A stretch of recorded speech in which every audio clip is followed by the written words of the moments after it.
વ્યાસ રચિત શિવ મહાપણ અંતર્ગત ભગવાન વ્યાસજીએ મહાદેવના સુંદર ચરિત્રોનું વર્ણન કર્યું છે. ગઈકાલે આપણે દક્ષિણા આંગણે સ્વયં જગદંબા અંબા તેમના પુત્રી તરીકે પ્રગટ થયા, જેમનું નામ સતી છે. સતીએ સુંદર વિચરણ કર્યું છે, સુંદર વિહાર કર્યો છે. સતીની બાલ્યાવસ્થાનું વર્ણન છે, સતીની કિશોર અવસ્થાનું વર્ણન છે અને સતીની યુવાવસ્થાનું વર્ણન છે કે બાળપણ કેવું હોવું જોઈએ, આપણી કિશોર અવસ્થા કેવી હોવી જોઈએ અને આપણી યુવા અવસ્થા કેવી હોવી જોઈએ, તેનું બહુ સુંદર વર્ણન. ક્યારેક અવસર મળે તો શિવ મહાપણ અંતર્ગત સતીખંડનો પાઠ કરો.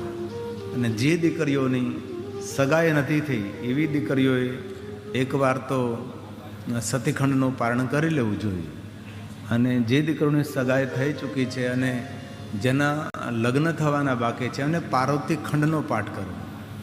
આ બંનેમાં ખૂબ વ્યવહારિક ધર્મ છે. વ્યવહાર કોને કહેવાય, કોની સાથે કેવું વાણી વર્તન કરવું, કોની સાથે કેવો વ્યવહાર કરવો, એ બધું જ વર્ણન આ બંને સંહિતાઓની અંદર કરવામાં આવ્યું છે. જે રુદ્ર સંહિતાનો પહેલો ભાગ સૃષ્ટિખંડ છે, બીજો ભાગ સતીખંડ છે અને ત્રીજો ભાગ એ પાર્વતી ખંડ છે. કારણ કે શિવ મહાપણ ગ્રંથની મોટામાં મોટા સંહિતા એ રુદ્ર સંહિતા છે. તેની અંદર ઘણું બધું માનવ જાત માટે ભગવાન વ્યાસજીએ કહ્યું છે.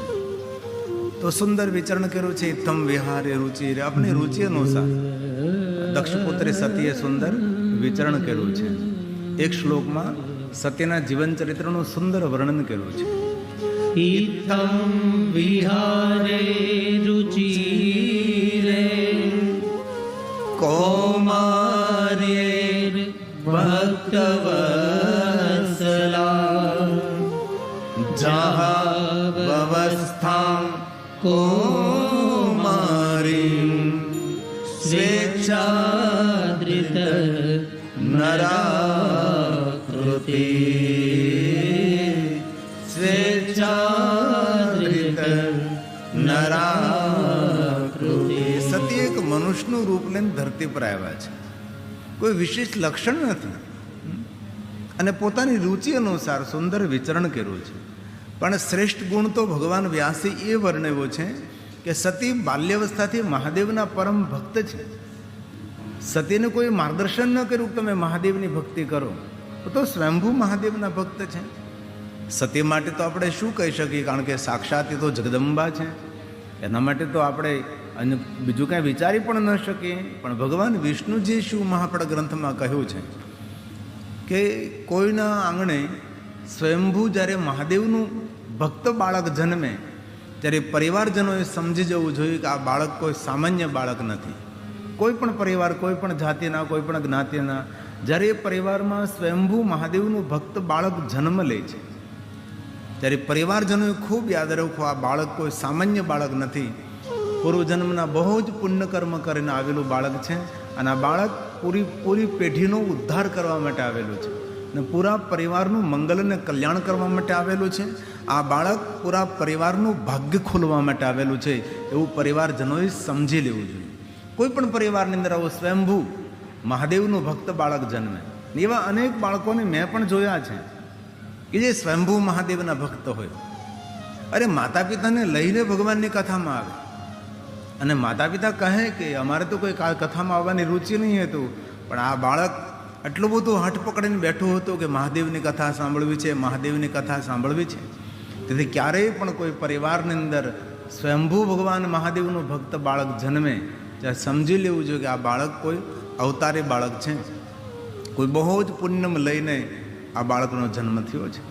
તેથી સતીના ચરિત્રમાં કહ્યું કે મહાદેવની પરમ ભક્ત સતી છે. સતીની બાલ્યાવસ્થામાં સતી જે ખિલોનાથી રમતી હતી એ પણ ભગવાન મહાદેવને લગતા જ હતા. નાના નાના ઘર બનાવે તો ભગવાન શિવજીના સુંદર શિવાલયો બનાવતી હતી. આવું સુંદર વર્ણન શિવ મહાપણ ગ્રંથમાં છે. દક્ષપુરી સતી કિશોર અવસ્થામાં પ્રવેશ કરે છે અને કિશોર અવસ્થાને પૂર્ણ કરી અને યુવાવસ્થામાં પ્રવેશ કરે છે. અને યુવાવસ્થામાં સતીએ પોતાના વિવેકનું ખૂબ જતન કર્યું છે અને યુવાનીમાં વિવેકને બહુ જાળવવો પડે છે. કારણ કે જીવન નિર્માણ કરવાનો સમય જો કોઈ હોય તો એ યુવાની છે. અને વિવેકી માણસ કોઈ પણ ક્ષેત્રમાં સંપૂર્ણપણે સફળ થઈ શકે છે. માણસના જીવનમાં વિવેક અને નમ્રતા માણસના સુખના પરમ બીજ છે. કોઈ માણસ એમ કે મારે સુખી થવું છે તો એના માટે વિવેક અને નમ્રતા એ સુખના શ્રેષ્ઠ બીજ માનવામાં આવે છે. ને વિવેકી માણસ હંમેશા કોઈ પણ ક્રૂર સ્વભાવનો માણસ હોય તેને પણ સારી રીતે મનાવી શકે છે. એટલે વિવેક જીવનનો અમૃત છે, વિવેક જીવનનો આધાર છે, વિવેક વ્યવહારનો આધાર છે. આપણે દરેક પ્રકારે વિવેકનું જતન કરીએ આપણે, પણ વિવેક મળે ક્યાંથી?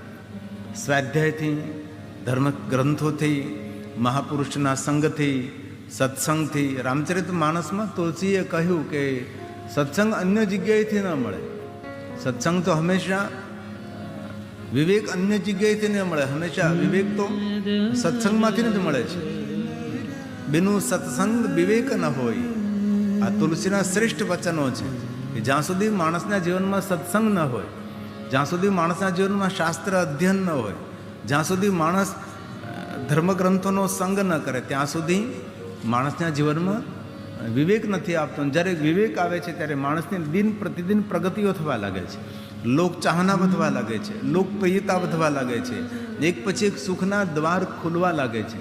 તેથી જીવનમાં આપણે તો સત્સંગી છીએ જ, આપણા બાળકો પણ સત્સંગી બની રહે એવા આપણે પ્રયાસ કરવા જોઈએ. આ તુલસીનું વચન છે.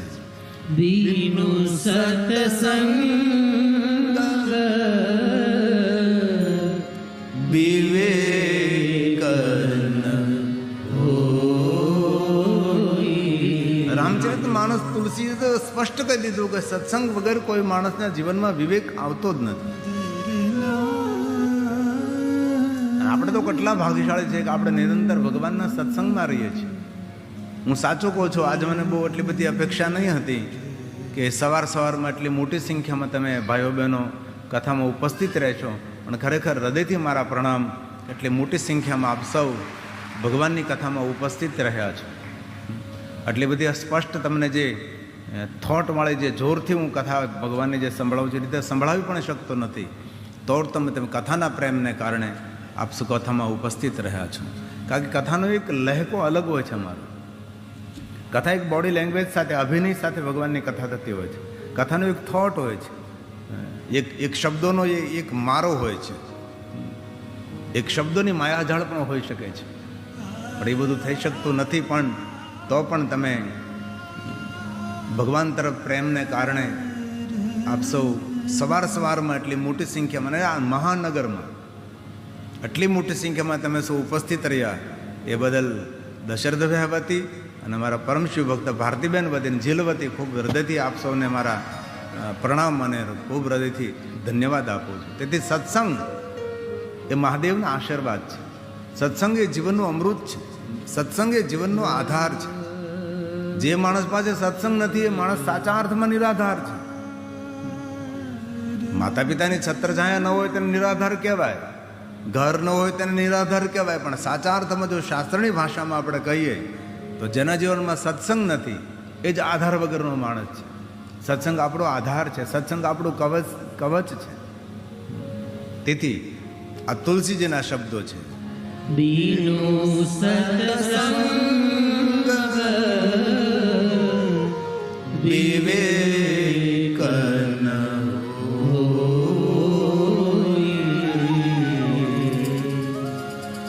રામ કૃપા સુલભન એટલે એટલું તો યાદ રાખવું જ તે ઈશ્વરની આપણા પર કૃપા છે, ભગવાન રામની કૃપા છે. તેથી આપણને ભગવાનનો સત્સંગ પ્રાપ્ત થાય છે. આ તુલસીજીના વચનો છે. રામ કૃપા સુલભન સોઈ. શ્રી રામ શ્રી રામ જય રામ જય જય રામ. બોલીએ સાથ में શ્રી રામ જય રામ જય જય રામ. શ્રી રામ જય રામ જય જય રામ.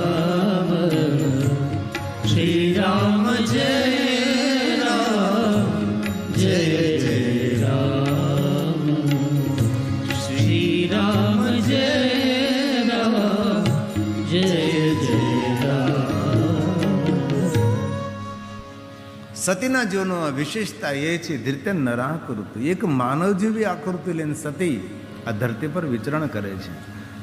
અને સતીએ કોઈને ચમત્કાર ન દેખાડ્યો. અને આપણે બધા જ ચમત્કારની દુનિયામાં ખૂબ ભ્રમિત થતા હોય છે.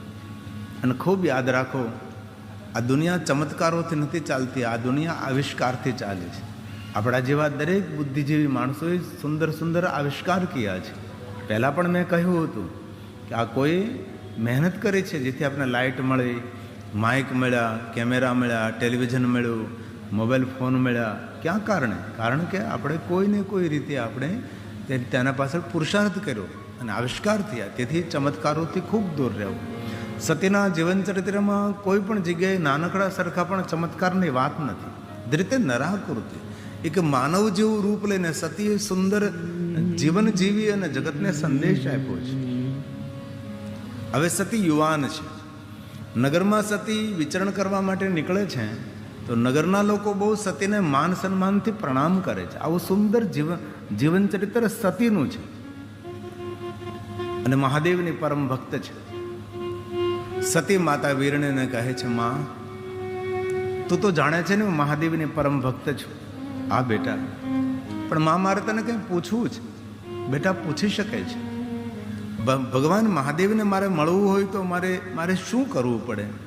ત્યારે માતા વીરણી કહે છે, ભગવાન મહાદેવને મળવા માટે બેટા મહાદેવ જેવી તપસ્યા કરવી પડે છે. મહાદેવ જેવું તપ કરવું પડે છે બેટા, તો તું મહાદેવને મળી શકે છે. મહાદેવ તપસ્વી છે તો તારે તપસ્વીની બનવું પડે. મહાદેવ યોગી છે તો તારે યોગીની બનવું પડે. મહાદેવ જોગી છે તો તારે જોગણ બનવું પડે. તો મને તું માર્ગદર્શન આપ, હું શું કરું?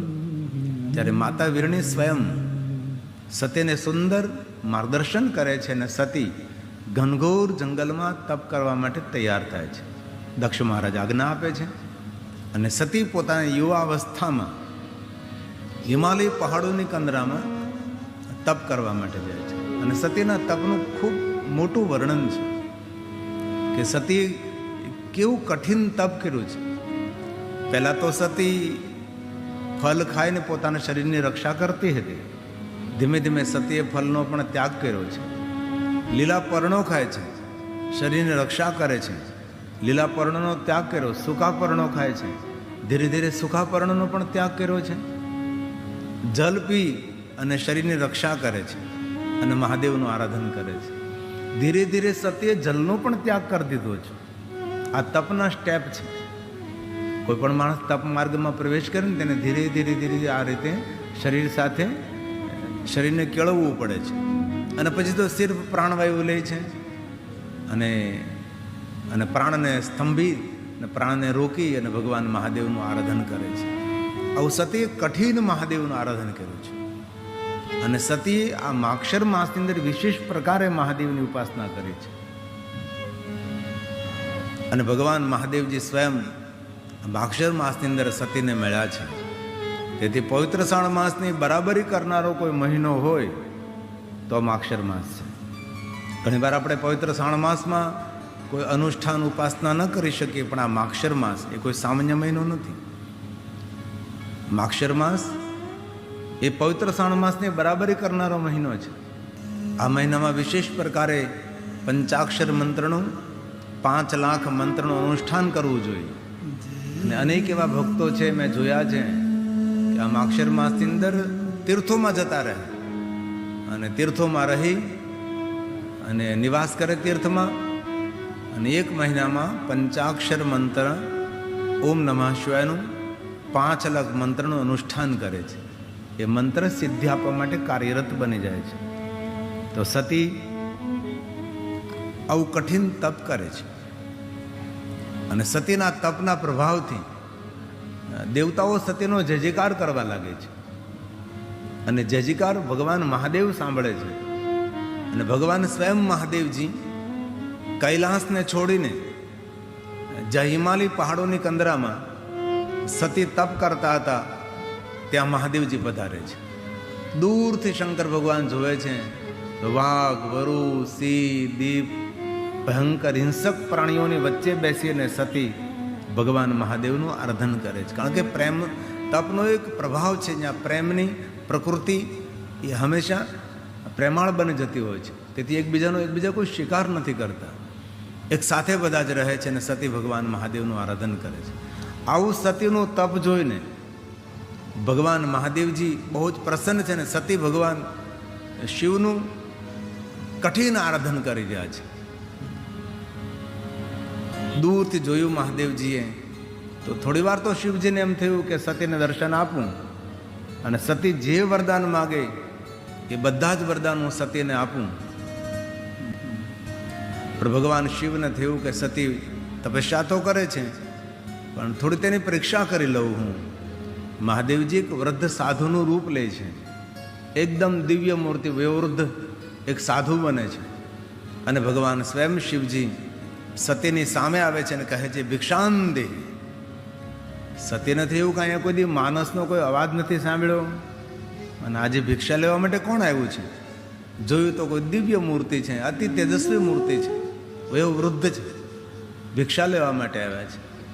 હવે જંગલમાં અને ઘનઘોર જંગલમાં તો શું હોઈ શકે છે.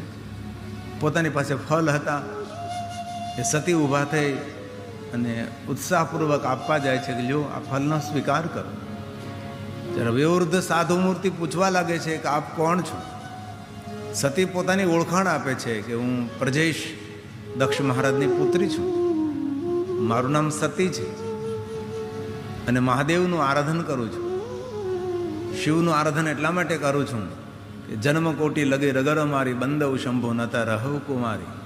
મેં દ્રઢ સંકલ્પ કર્યો છે કરોડ જન્મ સુધી હું કુમારી રહીશ અને પરણીશ તો ભગવાન મહાદેવને હું પરણીશ, આવો દ્રઢ સંકલ્પ દેખાડ્યો છે સતી. અને કારણ કે એટલા માટે કે અમે સાધુ છું, તેથી તમારી સામે મારાથી જૂઠું ન બોલે હું શા માટે તપ કરું છું. ડૉક્ટર સાહેબ જવું છે? ભલે ભલે. અમને હોસ્પિટલે ઘણા બધા પેશન્ટો હોય. અમારા આકાશ હોસ્પિટલ અહીં બાજુમાં જ છે અને અમારા આકાશ સાહેબ ડૉક્ટર છે, મારી સેવામાં જે સમર્પિત છે. હમણાં 3 દિવસથી દિવસ રાત્રિ મારી સાથે જઈ રહી છે. આજે પણ મને છોડવા માટે અહીંયા આવ્યા હતા. ખૂબ ખૂબ હૃદયથી ડૉક્ટર સાહેબ આશીર્વાદ, ખૂબ હૃદયથી ધન્યવાદ. આપ સેવા કરી બદલ ખૂબ હૃદયથી ઉત્તરોત્તર આપને યશ અને કીર્તિ મળતા રહે અને આપના હાથથી અનેક દર્દીઓ સાજા થાય એવી શિવજીને પ્રાર્થના છે અને ખૂબ ખૂબ હૃદયથી અમારા સૌની શુભકામના સાથે હૃદયથી અમારા આશીર્વાદ. ડૉક્ટર સાહેબ ધન્યવાદ. બપોરે પાછા મળશું. કારણ કે હું હોસ્પિટલથી જ અહીંયા આવું છું, હું ઉતારે નથી જતો. હું કથા પૂરી થાય એટલે હોસ્પિટલમાં એડમિટ અને કથા કરવા માટે ત્યાંથી જ તૈયાર થઈને આવું છું. પ્રિતેશ મહેતા મને નવડાવી દે, મને તૈયાર કરી દે. કારણ કે ચક્કર જેટલા બધા આવે છે કે બેલેન્સ કરવું મુશ્કેલ પડે છે. તો પણ અમારા દશરથભાઈ અને ભારતીબેનની ભક્તિના કારણે થોડું ઘણું બોલી શકાય છે. અને સતત આ બાટલા શરૂ રહ્યા એક ધારા અને દિવસ રાત્રિ ડૉક્ટર સાહેબ મારી પાસે બેઠા રહી. પણ બસ ભગવાનની કથા છે, શું કરીએ હવે. આમાં કંઈક ભગવાનનું રહસ્ય છે. એમ જો દક્ષપુત્રી સતીની જો પરીક્ષા લેતા હોય તો આપણે તો લઈએ જ ને ભાઈ, આપણે તો સામાન્ય માણસ છીએ. હવે ને આ કથા છોડીને ભાગે છે કે નહીં, એમ પણ ભાગે એ બીજો. ગમે એ રીતે પણ કથા તો કરવી જ છે. હે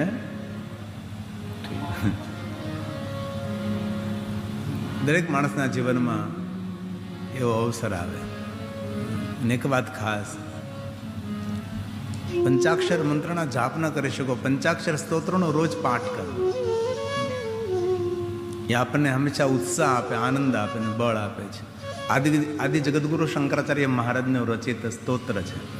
એમાં એક મહાપુરુષે બહુ સરસ વાત કરેલી કે પંચાક્ષર મંત્રની 10 માળા આપ કરી ન શકો તો એકવાર આ સ્તોત્ર બોલી. આમ તો રોજ પંચાક્ષરમ સહસ્ત્રમ, પંચાક્ષર મંત્રના 1000 નામ લેવા જોઈએ. એકવાર 10 માળા કરવી જોઈએ એટલે 1000 થઈ જાય. પણ એ ન થઈ શકે તો ઘણા મહાપુરુષોનું મંતવ્ય છે કે આ મહાદેવની વંદના કરનારો આદિ જગદગુરુ શંકરાચાર્ય રચિત આ પંચાક્ષર સ્તોત્ર બોલી લેવું. અને લગભગ મહાદેવના ભક્તોનો કંઠસ્થ હોય છે. પૂરો નહીં પણ હવે એક પંક્તિ બોલી લઈ, યાદ આવ્યું છે તો.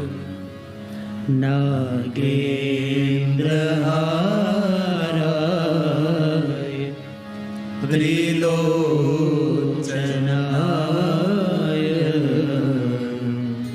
ભસ્માંગરાગાય મહેશ્વરાય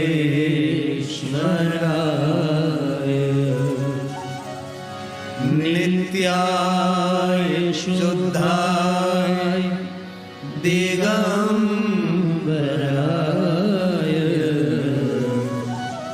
તસ્મૈ નકારાય નમઃ શિવાય તસ્મૈ નકારાય નમઃ શિવાય. ભગવાન મહાદેવ સતીને પરીક્ષા કરે છે. સતી, તમે ભગવાન શિવનું આરાધન કરો છો? મહાદેવ સાથે વિવાહ કરવા માટે આરાધન કરો છો? સતી કહે છે, આ સાધુ, મહાદેવની સાથે મને વિવાહ કરવા છે, મારે લગ્ન કરવા છે. સતી, એ તો ક્રોધી છે. સતીએ સ્પષ્ટપણે કહી દીધું કે મહાદેવ ક્રોધી છે, એ તમારી ભૂલ થાય. તમે સાધુ વેશમાં ને શંકર ભગવાન માટે આવું બોલી રહ્યા છો. ભગવાન શંકરજી એ ક્રોધાવતાર નથી. ભગવાન શંકરજી તો એ કરુણા અવતાર છે. અકારણ કરુણા કરવાવાળા ભગવાન મહાદેવ છે.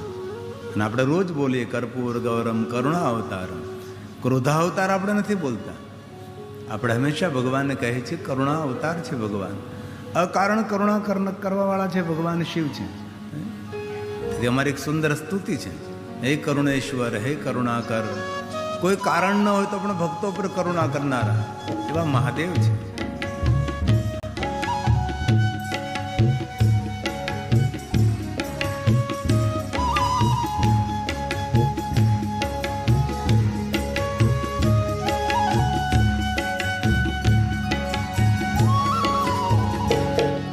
હે કરુણેશ્વર, હે કરુણાકર. હે કરુણેશ્વર, હે કરુણાકર. શિવ શંકર આયે મેરે આંગન, માલ ત્રિપુંડ કરું मैं तो चल. शिव शंकर आए मेरे आंगन, माल त्रिपुंड करूं मैं तो चल. तेरी पूजा करूं दिल से बंधन, ना रहे कोई माया के बंधन. तेरी पूजा करूं दिल से बंधन, ना रहे कोई माया के बंधन. हे करुणेश्वर, हे करुणाकर. हे करुणेश्वर, हे करुणाकर. ताली महादेव ने वाहले, ताल में और साथ में. हे महादेव, हे महादेव.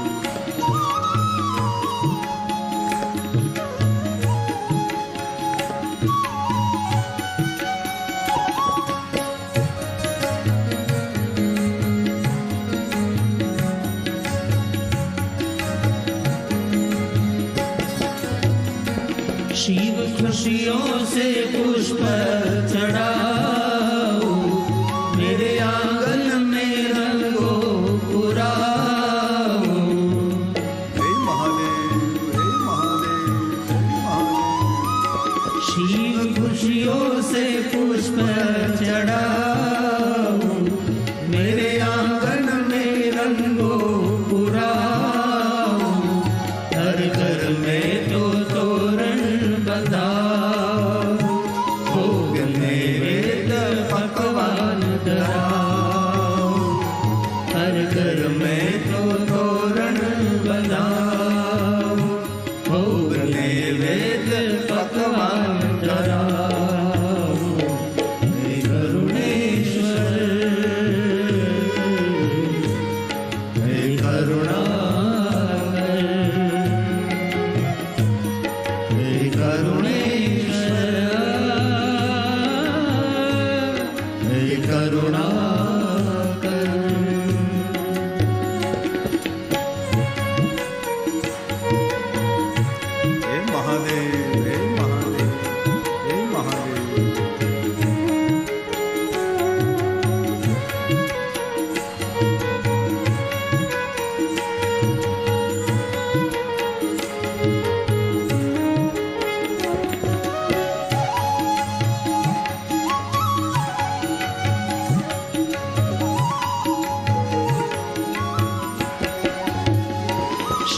मंदिर में दीप जलाओ, हर नगर में तो शिव गुण गाओ।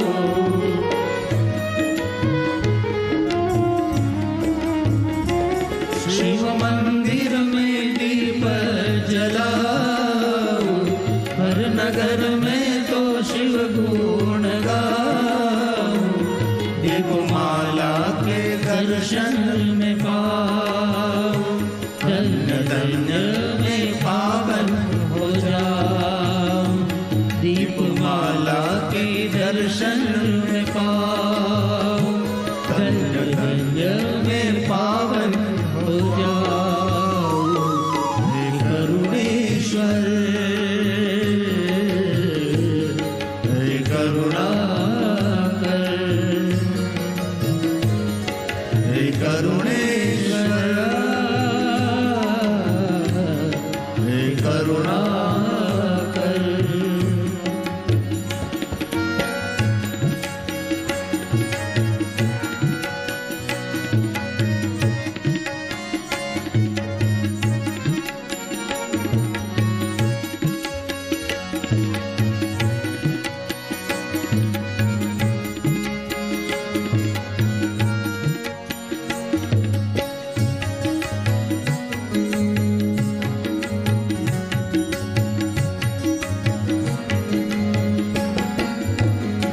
भस्म रुद्राक्ष अंग पर सजाओ, महादेव का में नारा लगाओ।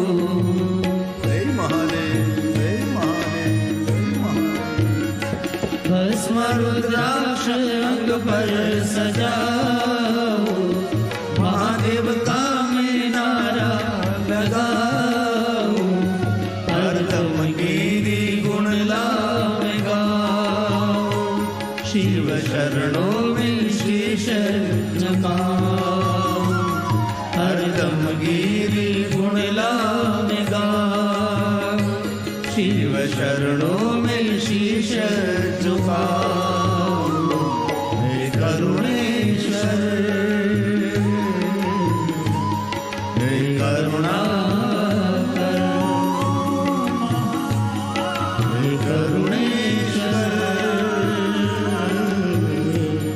हे करुणाकर। शिव शंकर आए मेरे आंगन, मालवी कुंड करो मेरे को चंदन। शिव शंकर आए मेरे आंगन, मालवी कुंड करो मेरे को चंदन। तेरी पूजा करो दिल से बंधन, ना रहे कोई माया के बंधन। तेरी पूजा करो दिल से बंधन, ना रहे कोई माया के बंधन। हे करुणेश्वर, हे करुणाकर, हे करुणेश्वर, हे करुणाकर।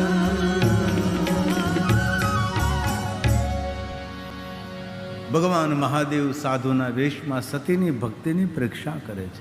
ભક્ત બેના તે પ્રથમ પીડાણા અનગળ સંકટ તેને પડ્યા. સતી પરીક્ષામાંથી પરિપૂર્ણ ઉતરવા માટે પ્રયાસ કરે છે. સાધુ કહે છે કે શિવજીને તમે જાણો છો, એ તો હિમાલય પહાડોની કંદરામાં બેસીને તપસ્યા કરતા રહે છે, એ તો યોગમાં નિરંતર પ્રવૃત્ત રહે છે. ભલી બુરી વાત ભગવાન મહાદેવ માટે આ સાધુ કરે છે.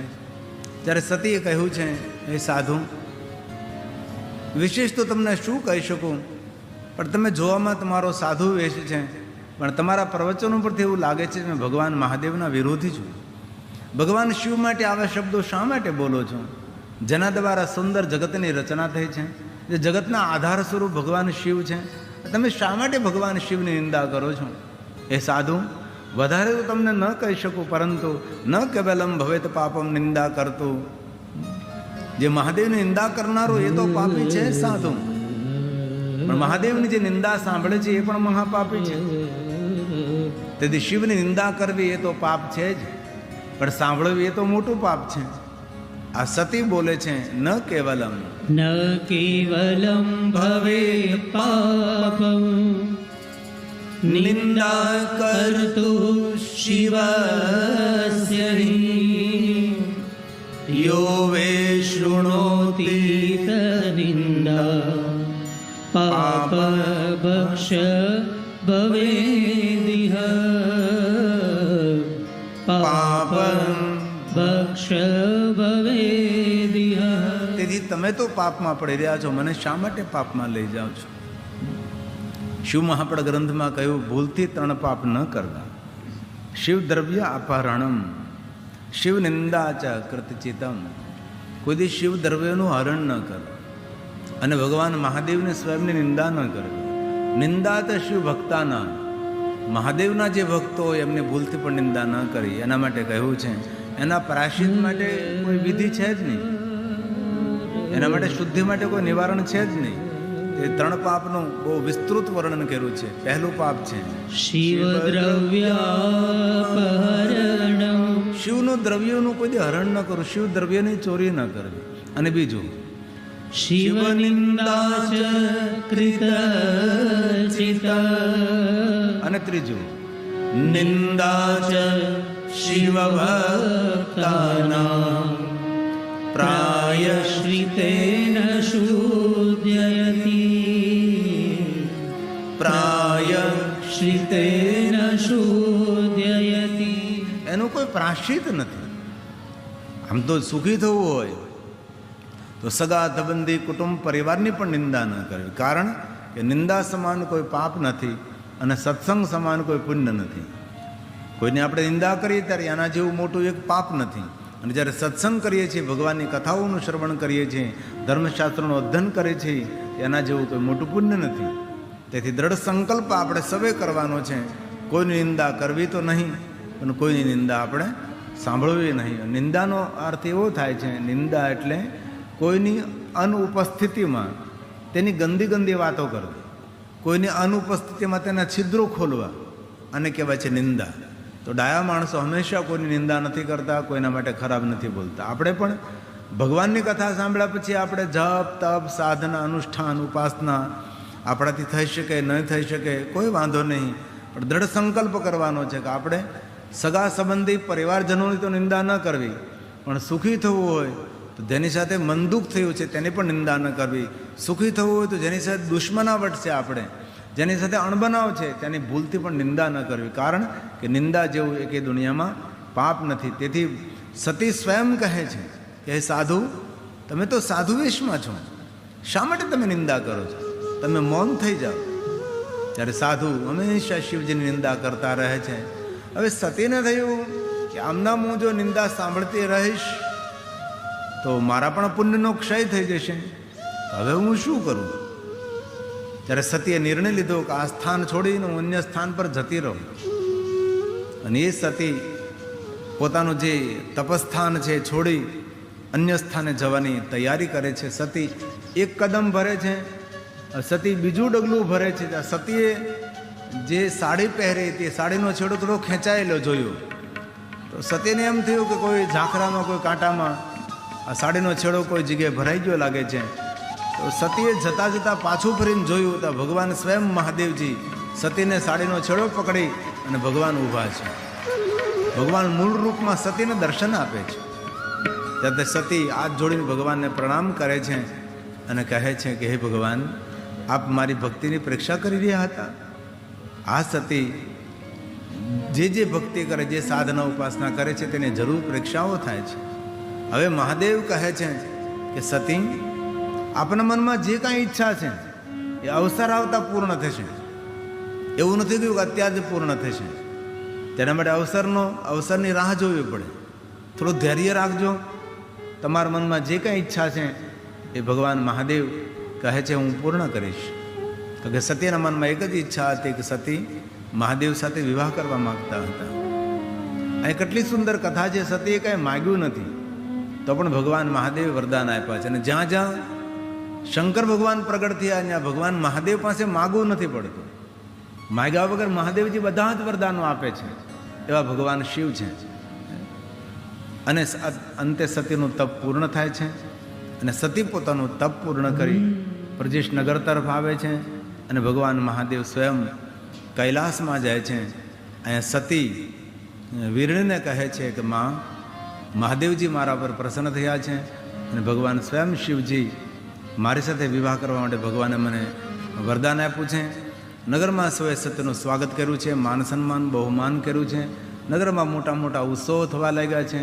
અને દક્ષ મહારાજ વિશ્વકર્માજીને, ગર્ગાચાર્ય મહારાજને, બૃહસ્પતિદેવને, નારદજીને, સપ્તઋષિઓને સૌને આમંત્રિત કરે છે. અને દક્ષ મહારાજ પોતાના પુત્રે સતીના વિવાહની પત્રિકા સુંદર તૈયાર કરે છે. અને વિવાહ પત્રિકા લઈને આ સપ્તઋષિઓ, ગર્ગાચાર્ય મહારાજ, બૃહસ્પતિદેવ સૌ ભેગા મળી અને ભગવાન મહાદેવની પાસે કૈલાસમાં જાય છે. અને દક્ષ મહારાજ વિશ્વકર્માજીને કહે છે કે મારા પુત્રી સતીના વિવાહ છે એટલે નગરની સુંદર તૈયારી કરો, નગરને સુંદર સજાવટ કરો, સુંદર દ્વાર બનાવો, સુંદર મોટા મોટા મંડપો બનાવો. જે દેવતાઓ અને દેવીઓ જે આવે નગરની સુંદરતા જોતા રહે એવી રીતે આપ નગરની સુંદર બનાવો. વિશ્વકર્માજીને આજ્ઞા મળે છે અને વિશ્વકર્માજી સુંદર નગરને શણગારવા લાગ્યા છે. સત્યના વિવાહની તૈયારીઓ થવા લાગી છે. અને સપ્તઋષિઓ ભગવાન મહાદેવની પાસે પહોંચે છે. મહાદેવ, આપના વિવાહની આ પત્રિકા, આપ વિવાહની આ તૈયારી કરો. અને સપ્તઋષિઓને મહાદેવ કહે છે કે આપ વિશ્વના દરેક દેવી દેવતાઓને આમંત્રિત કરો.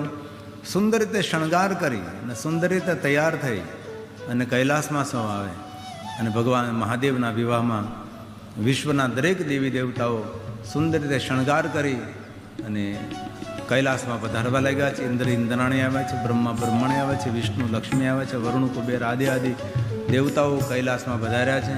અને ભગવાન શિવ એક પથ્થરની શિલા પર મહાદેવજી ધ્યાનસ્થ અવસ્થામાં બેઠા છે. એક મર્ગચર્મ પહેરેલું છે, અંગ ઉપર ભસ્મ લગાવેલી છે, જટા વિખરાયેલી છે, થોડી જટા બાંધેલી છે. જટા જુટધારી ભગવાન શંકર પન્નગ ભૂષણમ વાસુકી કંઠ ભૂષણમ. ભગવાન એ રીતે કૈલાસ પર્વત ઉપર શોભી રહ્યા છે. અને દેવતાઓ બધા જ આવી ચૂક્યા છે. ભગવાન મહાદેવના વિવાહની તૈયારીઓ થવા લાગી છે. પણ દેવતાઓએ ભેગા મળી અને નારદજીને કહ્યું કે નારદજી, જેમના વિવાહ છે એમની તો કોઈ તૈયારી નથી. એ તો અંગ ઉપર ભસ્મ લગાવીને બેઠેલા છે. અંગ ઉપર નથી શ્વેતાંબર, નથી પિતાંબર, નથી કોઈ ઉપવસ્ત્ર, નથી કોઈ સોના ચાંદીના આભૂષણો, નથી કોઈ સોના ચાંદીનો મુકુટ પહેર્યો. આ જટાજૂટધારી ભગવાન શિવ છે. નારદજી બૃહસ્પતિદેવને કહે છે કે બૃહસ્પતિદેવ, આપણે ભગવાન મહાદેવ પાસે જઈએ અને ભગવાન શિવજીને આપણે સમજાવીએ. ભગવાન શંકરજી સુંદર રીતે તૈયાર થાય. નારદજી અને દેવગુરુ બૃહસ્પતિ મહાદેવની પાસે જાય છે. મહાદેવની પાસે જઈને દેવગુરુ બૃહસ્પતિ ભગવાન શંકરજીની સુંદર સ્તુતિ કરે છે. કારણ કે જ્યારે જ્યારે દેવતાઓ મહાદેવના સન્મુખ જાય ત્યારે દેવતાઓ મહાદેવની સ્તુતિ કરે છે. સીધો વાર્તાલાપ ન થાય, પહેલાં સ્તુતિ કરવામાં આવે છે. અને બૃહસ્પતિ દેવે ભગવાન શંકરજીની